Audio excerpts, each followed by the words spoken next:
Bazenga Luketu, peuple ya Mabina.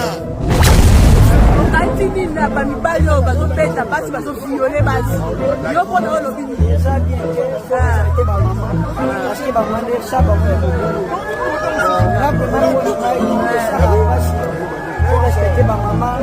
le pays vont, les gens ils meurent dans mon pays.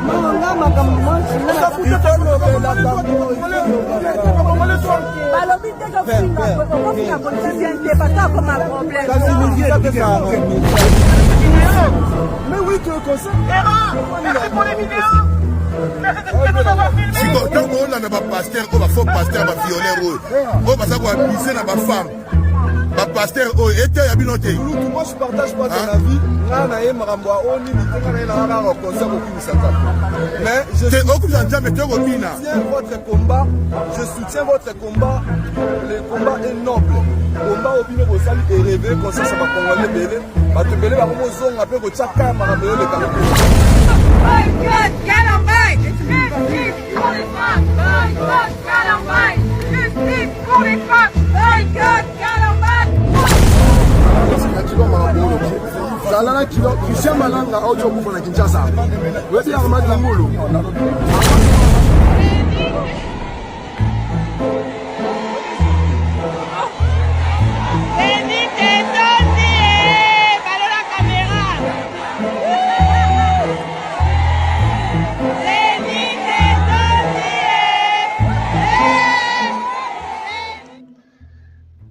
Bonsoir, bonjour, ça dépend de l'ère à laquelle vous nous suivez partout où vous êtes. Merci encore de votre confiance que vous nous renouvelez chaque fois dans cette émission Ezo Lobama. Ndenge toyebi sarabino toujours que émission oyo ezawana pona kope sabino actualité te komemela bino information réelle et surtout en temps réel na oyo sozali koleka na kati ya mboka Congo to libanda ya Congo, donc place nyonso plutôt oyo kaka couche ya congolais ezali actualité oyo ezali koleka biso tozali wana pona ko informer bino ba situation oyo koyi kozala ya mabe to ya malheur to ya mawa to ya esengo, tous les situations oyo nyonso peuple congolais azali kokuta nango.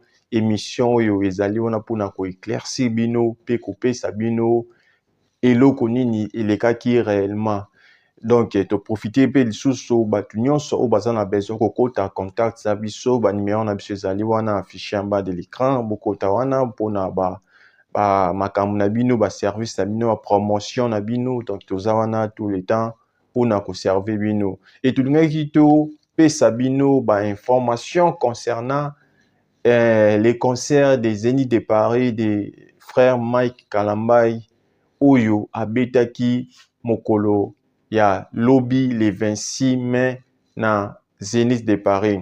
Alors dans ces concerts, belé et les cas qui wana il y a eu des moments un peu tandis na libanda déjà beaucoup oyo bakutani pe na ba koko somoko oyo esalamaki na niveau ya libanda. Il y a eu des manifestations, des protestations, il y a eu des boycotts libanda oyo opinion ezalaki peut-être au courant na yangote une grande partie à bateau, mais depuis déjà les débuts avant même le concert il y avait des appels où esalemaki et sur yango et chez moi confusion parce que depuis le matin les gens disent que Peniel a tindi bateau. Est-ce que réellement c'était Peniel qui était derrière ce mouvement où esalemaki to ezali muntu mususu nde azalaki na sima na yango? Alors, je vous invite de s'accrocher dans vos chaises, rester scotchés jusqu'à la fin de cette émission et vous serez au courant. Il y a banani oyo nde ba zalaki ko manifester pour na contre-concert oyo. Et nous tenons à rappeler aussi qu'il y a eu des figures ou bien connus au sein de la diaspora, que ce soit influenceurs, que ce soit comédiens, que ce soit qui que ce soit, il y a eu batu mususu qui peut interpeller na kati ya makambo oyo bomona bango nyonso ndenge ezalaki. Mais avant de commencer, nous allons commencer par les moments forts oyo esalemaki na kati ya concert oyo ya Zénith de Paris pour le frère Mike Kalambay. Et déjà pour commencer dans ces concerts, il y avait des moments comme il y a prédication, il y avait un pasteur qui avait prêché dans un concert il y a le 26 mai 2024. Je vais voir un signe en ma faveur. Je vais voir un signe en ma faveur. Je vais voir un signe par rapport à ma question. Je vais voir un signe en ma faveur. La Bible nous dit dans Matthieu 16, c'est que Jésus nous a donné les clés du royaume des cieux. Si les hommes peuvent donner les clés de ce royaume, Jésus nous donne les clés du royaume le plus élevé. Bien-aimés, je vais vous donner une courte exhortation. Une très courte exhortation. Parce qu'à Madjabou, nous n'avons pas de concert. Nous avons des cultes. Et je voudrais 5-10 minutes de votre temps pour écouter ceci. Je vais réconforter la vie de quelqu'un. Moi, c'est le pasteur Roy Boudot. Je suis dans ma Bible, je lis Matthieu 13, du verset 24 au verset 30. On nous parle d'une parabole. En fait, Matthieu parle de beaucoup de paraboles, mais il y a une parabole qui m'intéresse particulièrement. Je vais vous épargner la lecture, je vais paraphraser. Il parle d'un homme qui a planté son champ. Et il est allé dormir, le soir, l'ennemi est venu pour planter quelque chose d'autre. Alors que les plantes étaient en train de grandir, les ouvriers ont découvert qu'il y avait autre chose que le blé qui a été tombé. Et ils ont demandé à leur maître, Maître, n'as-tu pas planté une bonne semence? Il répond, oui, j'ai planté une bonne semence, mais c'est l'ennemi qui est venu planter autre chose. Les ouvriers lui disent, Maître, je veux, est-ce que nous pouvons aller arracher? Il a dit non, n'allez pas arracher. Laissez l'un grandir à côté de l'autre. Et quand le moment de la moisson viendra, je dirai au moissonneur, pas à vous, je dirai au moissonneur d'aller commencer par enlever l'ivraie, les feuilles dans un tas et les jeter au feu, et de prendre le blé pour le mettre dans le feu. Pourquoi ce texte? Pourquoi Jésus ne veut pas qu'on enlève l'ivraie? Parce que Jésus, la première chose qu'il fait, c'est qu'il veut une grande moisson. Il veut une grande moisson. L'ivraie comme le blé, quand ils grandissent, ils sont identiques. Ils sont similaires. Ils sont difficilement séparables. Même quand les graines sortent, on a du mal à séparer l'ivraie du blé. Jusqu'à ce qu'ils atteignent la maturité. C'est là qu'on verra la différence, c'est parce que l'ivraie sera grisâtre et le blé sera doré. Et en ce moment-là, on peut remplacer, on peut arracher l'ivraie et mettre le blé dans le blé. Jésus veut une grande moisson. Bien aimé, ici dans les choses naturelles, l'ivraie ne deviendra jamais le blé. Mais dans les choses spirituelles, l'ivraie peut devenir le blé.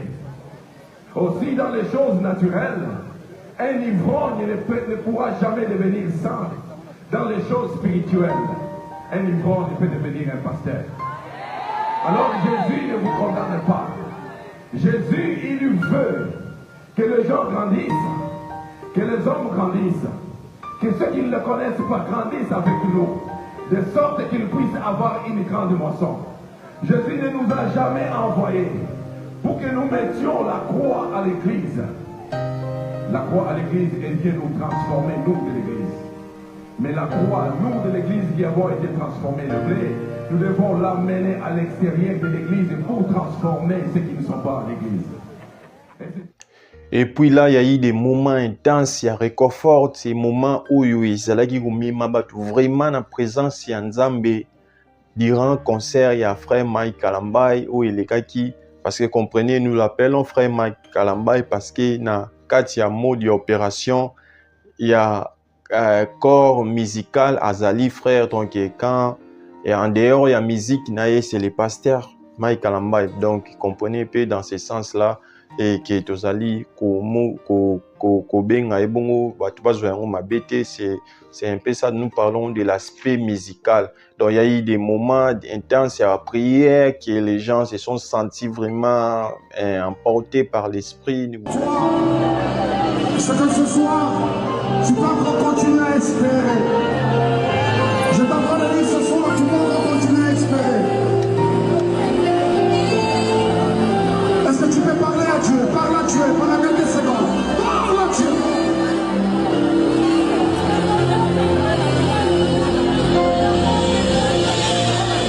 Si tu le fais bien, je crois que ma prison ici sous satanique, elles ont formé un peu les lois, ils ont libéré Bateau. Il y a des sépulcres, des tombes qui vont libérer certaines filles. J'ai envie de dire à quelqu'un, aujourd'hui la restauration est possible. Je parle du Dieu de la restauration. Ah oui, celui qui, malgré la réputation des gens, des chiens, peut restaurer. Alléluia.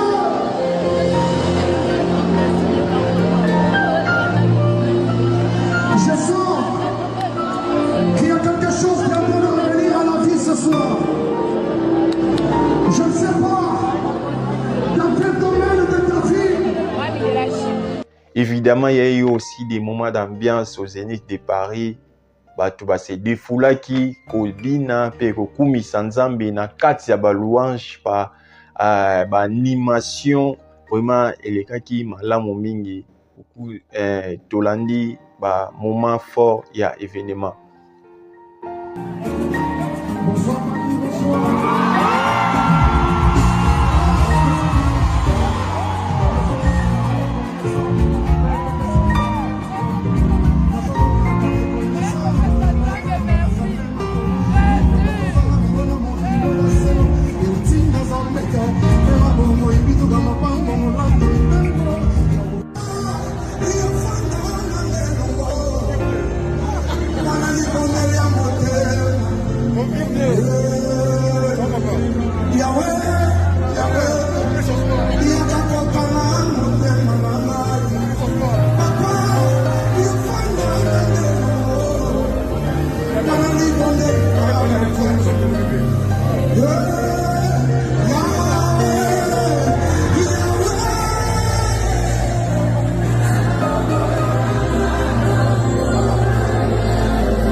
Eh bien voilà, vous venez de suivre Boti Kolanda, ba moment où ezalaki ya kati na kati ya concert wana ndenge tobisi bino ezalaki na prédication ya ba adoration, louange, animation, donc événement elekaki vraiment très bien. Concert elekaki kitoko makasi dans l'ensemble na kati ya Zénith de Paris. Et ndenge tobisaki bino na début ya des à côté on a concert oyo ya frère Mike Kalambai, évidemment ezalaki na protestation moko esalamaki libanda ya bato bazali ko boycotter concert ya Mike Kalambai. Et bato wana tomekaki kolanda pe ko comprendre qui sont réellement bato oyo bazalaki ko boycotter concert ya Mike Kalambai parce que depuis le matin, depuis lobby même la nuit, il y a eu des articles par-ci par-là qui condamnaient Peniel, et juste pour comprendre qui sont vraiment ces gens-là où il y a boycotté qui concert, il y a frère Mike Kalambai. Boycott Kalambai! Justice pour les femmes! Boycott Kalambai! Justice pour les femmes! Boycott Kalambai! Boycott Kalambai!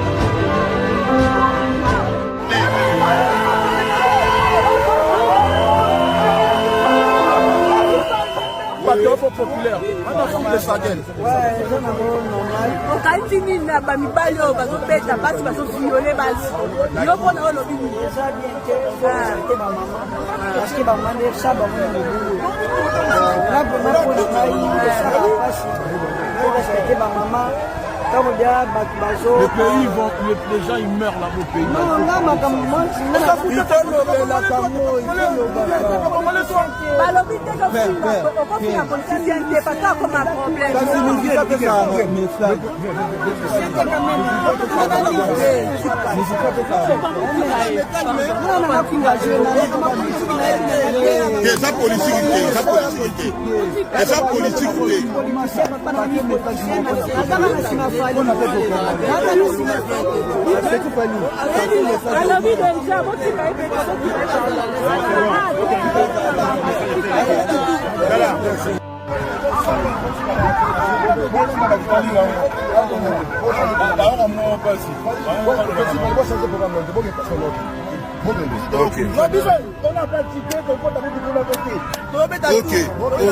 Beaucoup tâté, je vois la mal répété. Ok. Bon talent.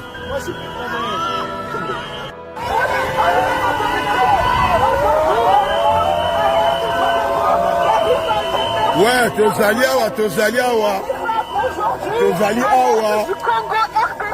awa pour boycotter concert y a aventuré à Mike Kalambai.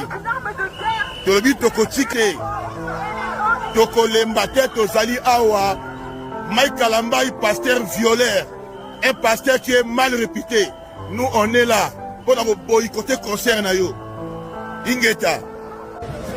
Le message que nous avons à passer, c'est envers vous les femmes, envers les jeunes filles. Lorsque vous allez à l'église, ne croyez pas que vous êtes en sécurité. Lorsque vous écoutez vos évangiles, lorsque vous écoutez vos chansons gospel, ne croyez pas que vous êtes en sécurité. Pourquoi? Parce que les personnes qui délivrent ces messages-là, est-ce qu'en amont, ils sont en adéquation avec le message qu'ils délivrent, le message qu'ils sont censés recevoir de là-haut, de façon à pouvoir justement toucher les cœurs, faire en sorte que nous autres, femmes, enfants, maris, soyons justement sur le bon chemin de la lumière. Mais est-ce que cette morale qu'on nous délivre le dimanche, est-ce que cette morale qu'on nous prône dans ces chansons, est-ce que cette morale est également faite de leur côté? Ça c'est la question. Si nous sommes là aujourd'hui, c'est justement pour réveiller les consciences, pour se dire que c'est bien beau d'écouter, c'est bien beau de parler, c'est bien beau de voir, mais qu'est-ce qu'en amont, ces personnes qui se permettent de nous faire des leçons de morale tous les dimanches, où on nous demande de nous tenir correctement toute la semaine, est-ce que ces personnes-là aussi font de même? Ça c'est la question.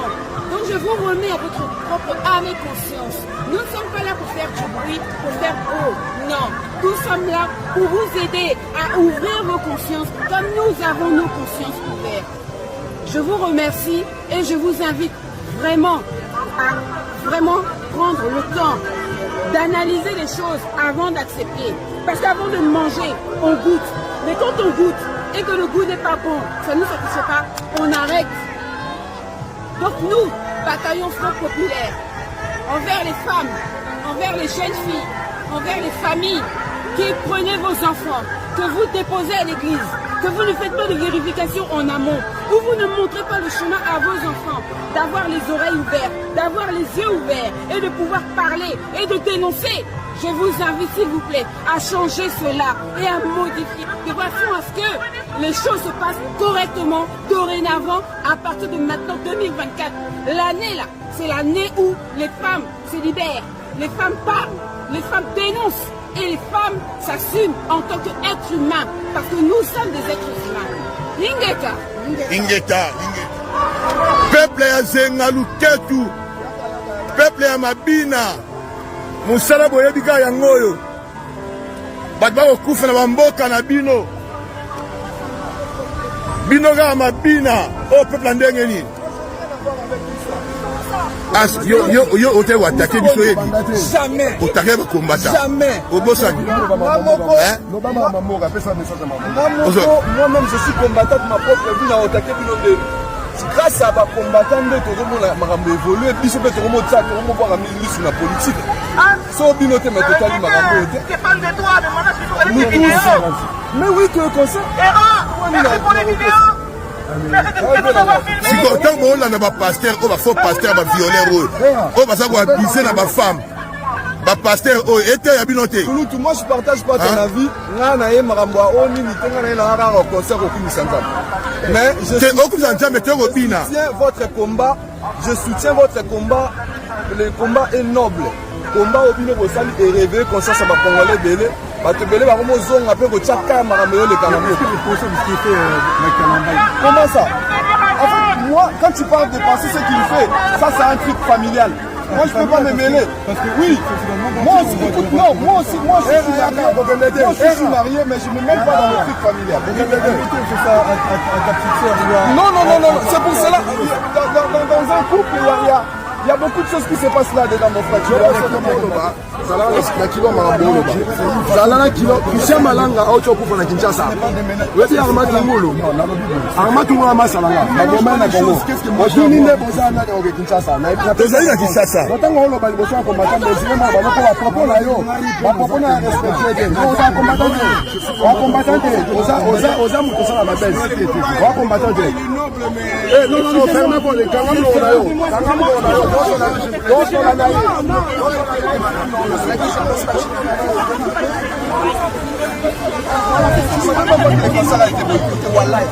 Je savais même pas que le concert a été boycotté. Bande repose à conscience, pose à conscience.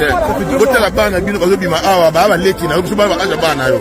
Vous comprenez? Donc e bana ba hotel ma, bo était à quand même bino. Otika distraction bande ko.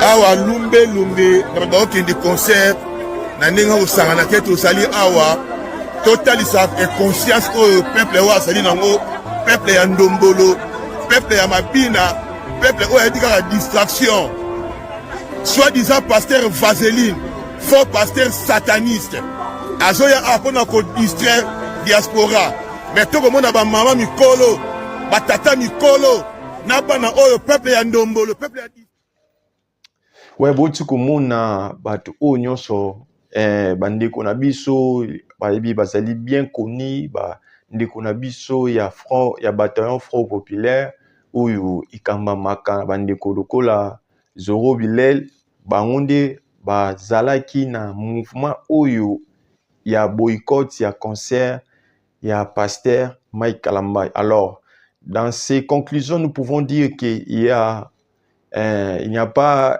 Peniel ou Azali na sima na yango donc bato bazali ko publier banda tongo et Peniel et j'ai vu même des vidéos où bato bazali ko la ki sabalo bata o eza Peniel o ezali Peniel mais alors que c'est pas le cas eza peigné te ezalaki nango nos frères ya kumba oyo tobengaka bataillon Front Populaire bango nde bazalaki contre concert pe bazalaki ko manifester boti komona wana ba interpellaki même ba figure lokola ba Hans Luzolo ba Petit Fally ba Ramsès il y a eu vraiment mouvement oyo ya boycott ezalaki libanda intense et bato mosusu pe bazalaki surpris babeki te ke appel oyo esalamaki alors que appel oyo esalemaki déjà même avant concert ya Mike Kalamba et déjà 2 ou 3 jours avant ba mouvement ba appel ezalaki kosalema concernant boycott ya concert oyo ya frère Mike Kalamba le 26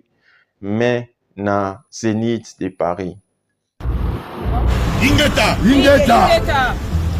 Chers compatriotes, chères femmes, nous vous invitons demain à venir devant le concert de Mike Kalamba à 15h, porte de la Villette, afin de protester, de manifester notre mécontentement de sa présence ici en France concernant son concert qui n'a pas lieu d'être. Nous défendons les droits de la femme, nous défendons les droits des enfants. Nous estimons que notre sœur, que nos enfants sont lésés par rapport à ce monsieur, par rapport à ce qui se passe auprès de la population qui estime que ce monsieur n'a pas à se présenter ici en France afin de se réjouir avec la population, sachant qu'il fait du tort auprès des droits de la femme et des enfants. Nous vous invitons demain à 15h, porte de la Villette, afin de montrer votre mécontentement contre ce monsieur. Ingeta. Peuple congolais, nous luttons contre les viols faits contre l'homme, la femme, l'enfant et les vieux congolais. Le monsieur qui va prester demain à Paris est accusé d'abus sexuels, de violences sexuelles sur la mère de ses enfants et sur certaines dames. Si vous pensez que votre soeur, votre maman, votre fille, votre femme mérite le respect qu'il se doit, nous vous appelons demain à partir de 15h à la porte de la Villette.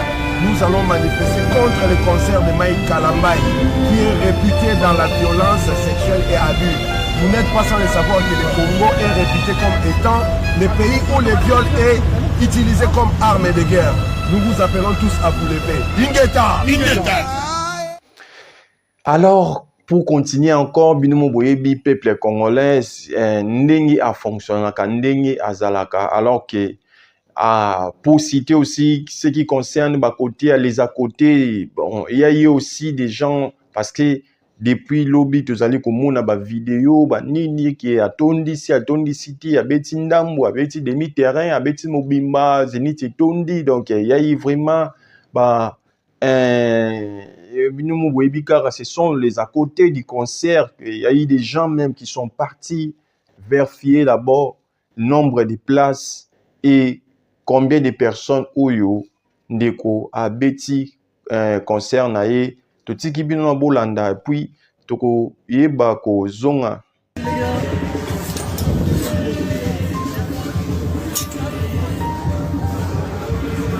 Allez, j'attends.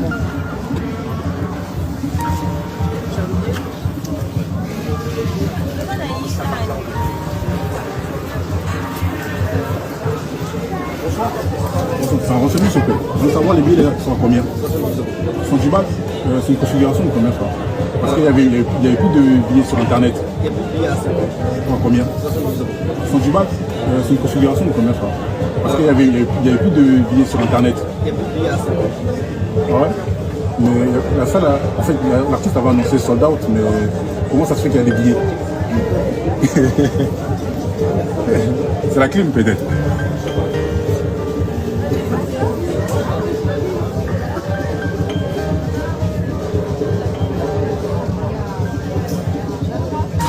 Bonjour, j'ai une question. Je voulais savoir, parce que l'artiste avait annoncé sold out, et il n'y a plus de billets des 50. Comment ça se fait? C'est une configuration de combien du coup alors?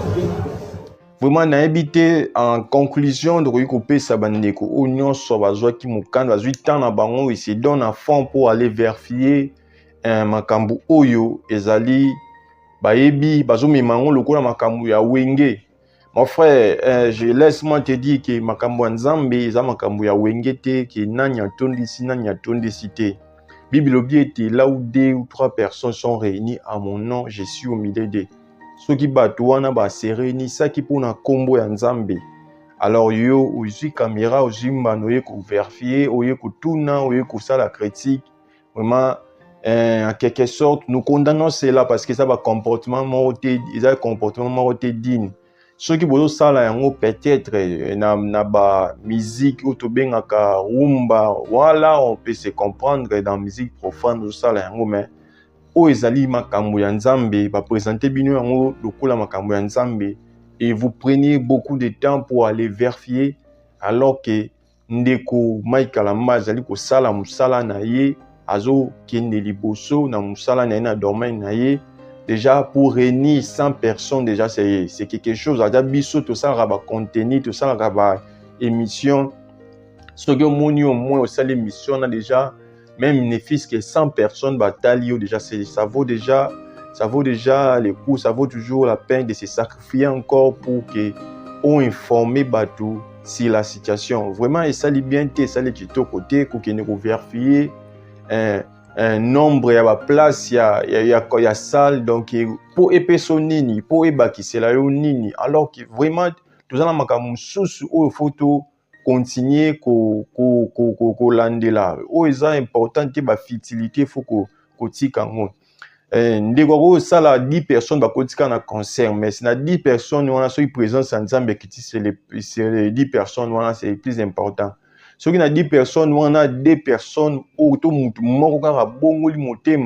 c'est déjà une grande chose. Mais yo ozo focaliser mingi kota la esika wapi oyo motuluku to ngomba ya batu batondi alors que nzambe atalaka wana te nzambe azana makambo na ye ndenge asalaka. Vraiment prochainement il faut komika un peu ko bongisa ko tozala un peu na cultiver na makambo wana donc un concert mukene ngana pesa yo na manzambe to longola sentiment ya wenge ya wira na jibe na makambo oyo to longola yango bino botala ki conférence de presse to présenter ki ya bino entre Moïse Mbiye na Mike Kalamba entre et ils ne sont pas bazana ba ranking ti bana ba problème te c'est par là peut-être responsabilité zo mingi et pas ba fanatique ba onde bazali ko semer zizani alors to changer moi mentalité na biso côté ana et to aussi ça bongo te il y a aussi des moments oyo bandeko oyo basala biso bien dio oyo mikolo oyo ezali andeko Ans Luzolo na Prince Bakali mwana ya roi vraiment bango pe dans les à côté du concert bango pe bazaki na show na bango au moment où concert ezobetama au moment où les gens sont concentrés spirituellement mais bango pe basala ki show na bango tolandi bango. Si tu le fais bien, je crois que ma prison ici sous satanique, elles ont fait moi pendant le long, elles ont libéré ma vie. Il y a des sépulcres qui tombent, qui vont libérer certaines vies. J'ai envie de dire à quelqu'un, aujourd'hui la restauration est possible. Je parle du Dieu de la restauration.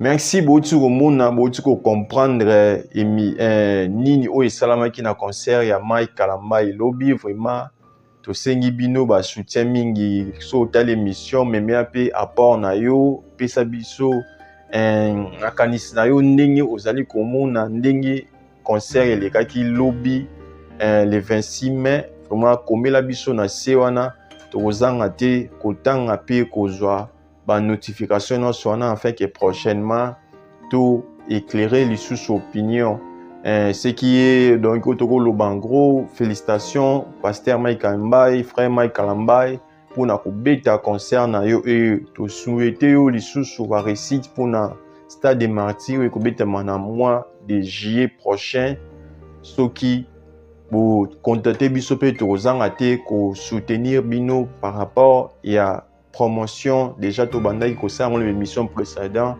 donc pourquoi pas na 1 mois ou 2 mois au etikali to comme tout amolelongo pour na promotion ya concert et stade des martyrs. Vraiment, tokutani na mbala sima. Merci na batu nyonso bazo soutenir biso.